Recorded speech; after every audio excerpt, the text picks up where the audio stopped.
Patok sa mga residente at bisita ang naglalakihang Christmas display sa Carmona, Cavite. Samantala, nagliliwanag tuwing gabi ang Pandurukan Bridge sa San Jose Occidental, Mindoro dahil sa ikinabit na LED lights. Silipin yan sa report ni Paul Hernandez.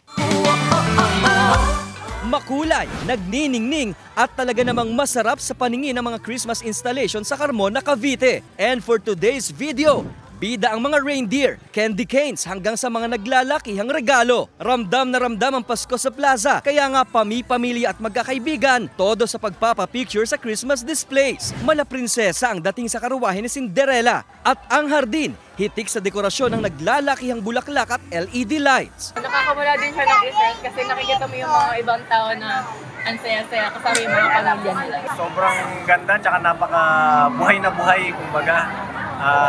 Sarap sarap puntahan, kumbaga. Nakakainganyo. Oo. Star ng Christmas Village nila ang higanteng Christmas tree na tadtad ng Christmas light.